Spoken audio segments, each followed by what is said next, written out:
was 2 a.m. I was lying in bed, eyes wide open, replaying a conversation from 3 days ago. You know that feeling? The one where you wish you'd said something smarter, clearer, more confident, and instead you're running every possible version of what you could have said through your head like a broken record. What I've learned is this: overthinking isn't a character flaw, it's a survival strategy. Our brains are wired to scan, analyze, and predict. It's how we've stayed alive for thousands of years. But here's the truth no one really tells you. At some point, overthinking stops protecting you and starts paralyzing you. What if, instead of analyzing every detail, you just did the thing? What if action wasn't the reward for clarity, but the path to it? Overthinking is the armor we wear to avoid vulnerability. Let's be honest, overthinking feels safe. It gives us this illusion of control. We believe that if we just run the scenario one more time in our minds, if we just anticipate every possible outcome, we'll be protected from embarrassment, failure, disappointment. We treat overthinking like it's a strategy when most of the time it's a shield. When I started noticing this pattern in my own life, it hit hard. I wasn't overthinking because I was diligent or detail-oriented. I was overthinking because I was scared. I was afraid of being seen getting it wrong, of saying the wrong thing, of stepping into a space where I might not be enough. So instead of acting, I thought. I overthought. I hid behind planning and preparing, thinking that somehow that would make me feel safe enough to begin. And here's what the research shows. This kind of mental rumination, the repetitive cycle of worry and what if, is often our nervous system trying to manage vulnerability. It's a form of self-protection. The problem is it's incredibly expensive, not in money, but in energy, creativity, connection. We get stuck in our heads, and the cost is showing up in our lives. We use overthinking like armor, hoping it will protect us from the discomfort of uncertainty or the shame of being imperfect, but all it really does is keep us stuck. And ironically, that armor doesn't just keep the bad stuff out, it also keeps the good stuff out. The joy, the opportunity, the growth. It's like we're standing behind this glass wall watching life happen, convincing ourselves we're being smart for not moving. But action is vulnerable because it requires exposure. It requires letting people see us try, maybe even fail. It requires saying, I don't have it all figured out, but I'm going to show up anyway. And that's the moment where things start to shift, because when we drop the armor, even just a little, we start to breathe again. We start to live again. And the truth is, courage doesn't come from having all the answers. It comes from being willing to ask better questions and then take the next step, even if it's a shaky one. Clarity comes through action, not before it. We spend so much time waiting for the light bulb moment, don't we? That magical instant when everything makes sense, when all the dots connect and we suddenly feel ready. We think that if we just wait long enough, read one more book, take one more course, talk to one more person, we'll finally get the clarity we need to move forward. But here's what I've learned. That moment rarely, if ever, comes before we take action. It shows up because we take action. The belief that we need to feel clear before we act is a lie we've all been sold. It sounds responsible, it sounds wise, but it often masks our fear of failure or rejection. We use the phrase, I'm not ready yet, as a cushion, as a way to delay doing the thing that scares us. But the longer we wait, the foggier everything becomes. Clarity doesn't live in the planning phase. It lives in the doing. Neuroscience actually backs this up. Our brains build understanding through movement, through trial and error, through engagement with the world, not through sitting in isolation, replaying mental loops. When we take action, especially imperfect, messy, uncertain action, we generate feedback. And it's that feedback that gives us direction. We figure out what works, what doesn't, what matters, and what doesn't matter as much as we thought. I've seen this again and again in myself, in my research, in the leaders and teams I've worked with. The ones who made real change weren't the ones who waited until they had a flawless plan.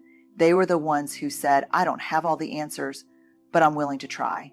They acted their way into clarity. They stumbled into insight. And that stumbling, that awkward, vulnerable process is where growth lives. And let me be real with you. Acting without clarity can feel incredibly uncomfortable. There's no script, no guarantee, but every time you take a step, you're building trust, not just with the world, but with yourself. You're learning that you can handle uncertainty, that you're capable of figuring it out as you go, and that lesson, that's worth far more than perfect clarity could ever give you. Small wins disarm the inner critic. That voice in your head, the one that says you're not ready, or you're going to screw this up, or who do you think you are? It doesn't disappear just because you've read all the right books or listened to all the right podcasts. Trust me, I've tried. That voice doesn't get quieter because you've overcompared. It gets quieter when you move. It gets quieter when you do the thing, even just a little bit, and prove to yourself that you're more capable than the critic wants you to believe. One of the most effective ways I've found to shift the power dynamic between me and my inner critic is through small wins. I'm not talking about dramatic, life-changing accomplishments. I'm talking about tiny, often unimpressive steps that send a quiet but powerful message to your nervous system. See? I did that. Maybe it's sending the email you've been avoiding. Maybe it's speaking up in a meeting, even if your voice shakes. Maybe it's just starting one paragraph, making one phone call. Getting out of bed and choosing not to numb. These little moments don't look like much from the outside, but on the inside, they're everything. Because what you're really doing is building self-trust. You're creating evidence in our inner critic. It thrives in the absence of evidence. It loves the vacuum of inaction because that's where fear gets to run wild and unchecked. There's something incredibly grounding about being able to say, I didn't just think about it, I did it. Even if it was messy, even if it was a little embarrassing, even if it didn't go perfectly. When you take action, you chip away at the shame and doubt that love to take up residence in the silence. You disrupt the stories that say you're not enough because you're not just telling yourself that you're trying, you're showing yourself. And those wins add up. Small wins turn into big shifts. The steps you thought didn't matter start to build momentum.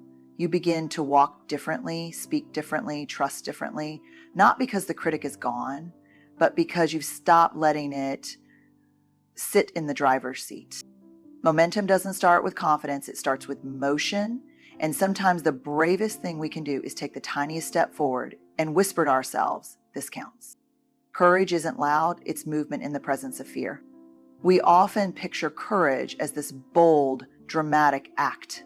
Charging into a room, standing on a stage, making a huge leap. But most of the time, real courage doesn't look like that.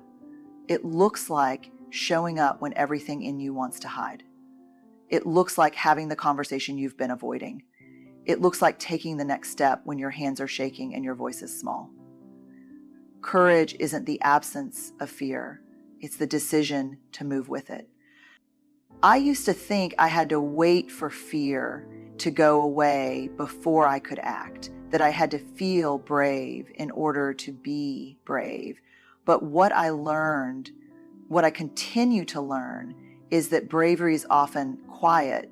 It's not accompanied by a soundtrack. It's not always Instagrammable. Sometimes courage is just a whisper in the middle of the chaos that says, do it anyway. Fear is part of the human experience. It's not something we can eliminate. It's part of our wiring. It's there to protect us. But the problem is fear isn't always accurate. It doesn't know the difference between emotional risk and physical danger. It just says, this is unfamiliar, so let's back off. If we wait until we feel completely safe, we never move. What changes everything is when we stop seeing fear as a red light and start seeing it as a companion. Not the driver, not the decision maker, just a part of the journey. Because if fear is present, it often means we're doing something meaningful, something that matters, something that stretches us.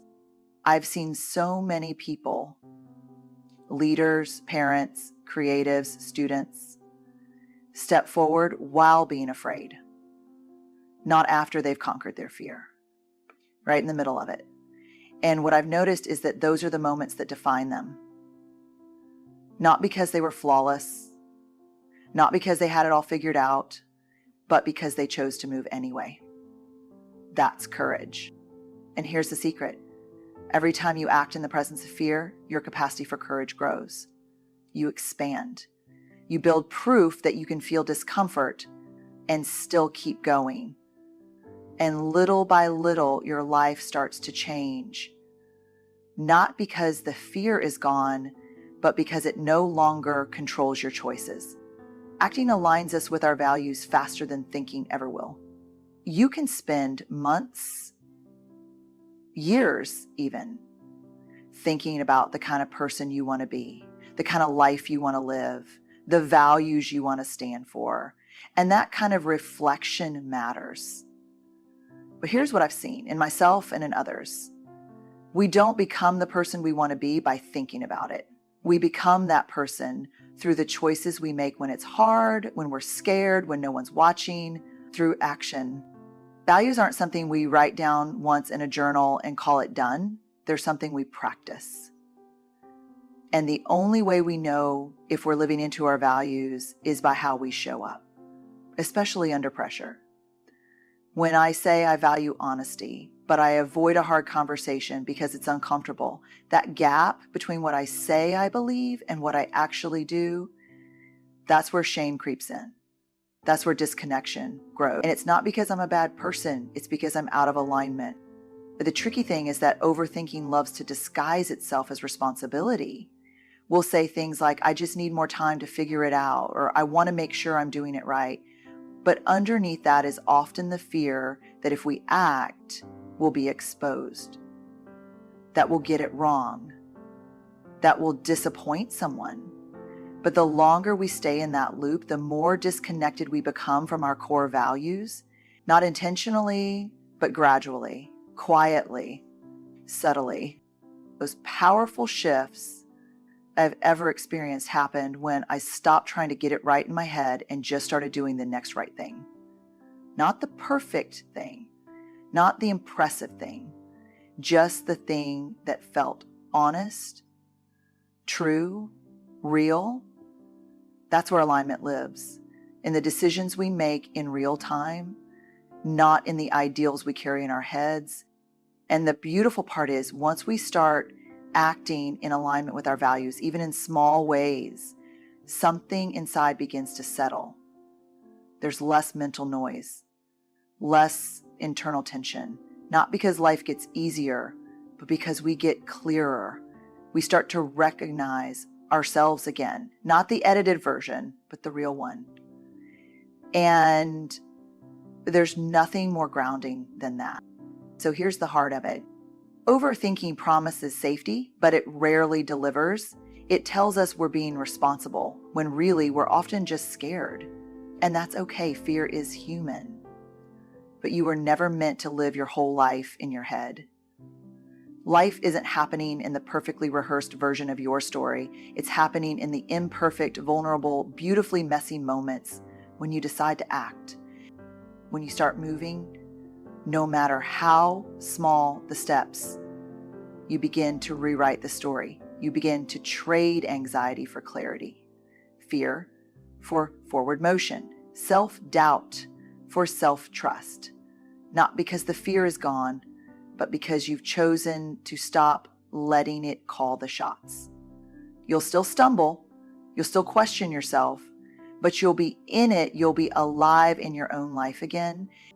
So if you're standing on the edge of something, waiting for the right time, the perfect moment, the full confidence, I want to tell you it's not coming, but you can. You can take the first step. You can show up, heart pounding, voice trembling, and say, I'm doing it anyway. That's how we build a life with meaning. That's how we become who we're meant to be, not all at once, but moment by moment, step by step, act by act.